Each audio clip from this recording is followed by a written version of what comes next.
आइए अब मैं इसी क्रम में हमारे उदासीन पंचायती अखाड़ा नया के महामंडलेश्वर करौली शंकर दास जी मुझ से निवेदन करता हूँ 2 मिनट में वो भी अपनी ओर से इस पर सुझाव दें। और आज बहुत सुखद और बहुत अच्छा लग रहा है कि आज सभी 13 अखाड़े, ये 13 अखाड़े आज इस मंडप में उपस्थित हैं। एक बार दोनों हाथ उठा करके करतोल ध्वनि से, अरे ताली जरा जोरदार बजाओ ना यार, ये आवाज दिल्ली तक जानी चाहिए कि हरिद्वार में आज वन नेशन वन इलेक्शन पर संगोष्ठी हुई।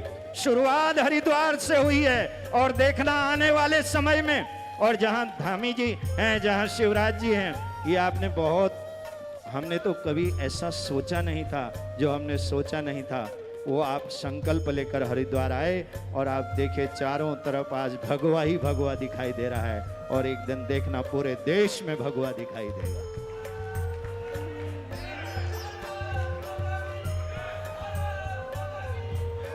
आज के इस संत समागम के अध्यक्ष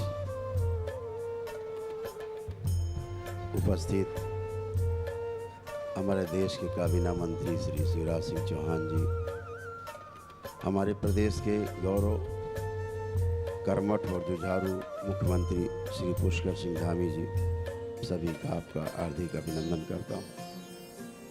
सभी संत शिरोमणि उपस्थिति, सभी के चरणों में नमन करता हूँ। बहुत ही गंभीर विषय है। सकारात्मकता इस विषय में यह है कि 2 ही इस देश में गद्दियां रही हैं, धर्म गद्दी और राजगद्दी।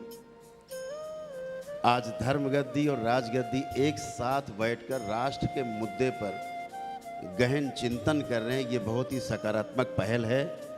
ये बहुत सकारात्मक संदेश है विश्व के लिए, देश के साथ साथ पूरे विश्व के लिए। हमारा देश ऋषि मुनियों का, हमारे महर्षियों का, तपस्वियों का देश है। हमेशा से उनसे सलाह मशविरा किया जाता रहा है। आज ये जो सभा है, ये पूरे देश को संदेश है कि देश में कुछ बड़ा और अच्छा होने वाला है। जो अभी तक बीच में श्रृंखला टूट गई थी, हमारे कुछ महापुरुषों ने बताया कि 1952 से लेकर के 4 लोकसभा तक ये क्रम लगातार चला है, लेकिन 5वीं लोकसभा में जाकर के ये क्रम, उस समय की जो प्रधानमंत्री जी थी, कुछ राजनीतिक उद्देश्यों की पूर्ति के लिए इस क्रम को राजनीतिक साजिश के तहत तोड़ दिया गया। नहीं तो वन नेशन वन इलेक्शन देश की आज़ादी के बाद से ही लागू था और लगातार यह 25 वर्षों तक सफलतापूर्वक चला। कुछ राज्यों में सरकारें गिर जाने के कारण कुछ राजनीतिक उद्देश्यों की पूर्ति के लिए इस चक्र को, वन नेशन वन इलेक्शन को तोड़ा गया। आज हमारे देश के जो कर्मठ राजनीतिज्ञ हैं, देश को चलाने वाले, सनातन को मानने वाले, सनातन की बात को सुनने वाले हमारे देश के यशस्वी प्रधानमंत्री जी आदरणीय मोदी जी, उनके नेतृत्व में देश जो नई ऊंचाइयों पर चढ़ रहा है, हम सभी उनका हार्दिक अभिनंदन, स्वागत इस मंच के माध्यम से करते हैं कि उन्होंने इस पर एक गहरे चिंतन के लिए हरिद्वार को चुना। हमारे धरती पर जो हरिद्वार हमारी तीर्थ है, हमारा तीर्थ है, हमारे संतों की नगरी है, उनसे सलाह मशवरा के लिए चुना। इसके लिए बहुत बहुत आभार व्यक्त करते हैं आपको। हमारा एक छोटा सा सुझाव है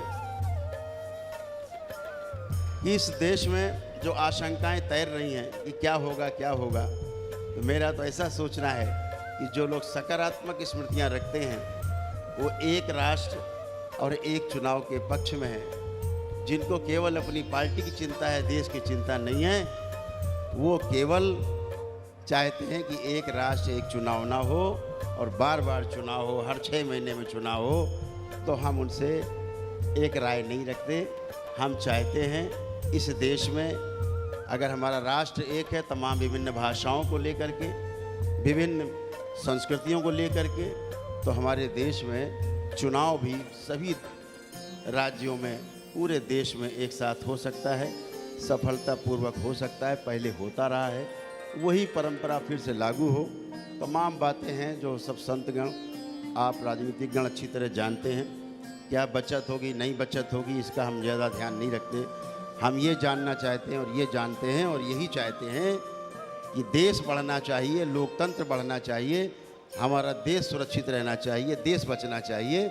और देश बचाने के लिए वन नेशन वन इलेक्शन बहुत आवश्यक है। देर से सोचा गया सार्थक और ज़रूरी कदम है।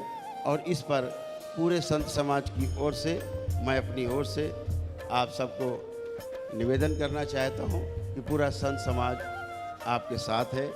आज की राजनीति जो पूरी तरह से देश को एक दिशा में ले जा रही है, हम उस दिशा में चलना चाहते हैं। आज की जो भारत सरकार, हमारी प्रदेश की सरकारें जो सनातन को आगे बढ़ा रही हैं, हम चाहते हैं वन नेशन वन इलेक्शन में संतों का सहयोग पूरा रहेगा और कोई भयाशंका नहीं। मैं एक छोटा सा उदाहरण देता हूँ, एक 30 सेकेंड में। ये भय और आशंका कि अगर देश की चुनाव, लोकसभा और विधानसभा के चुनाव होंगे तो जो पार्टी लोकसभा में बहुमत में होगी, देश में पूरे हर राज्य में उसका बोलबाला होगा, ऐसा बिल्कुल नहीं।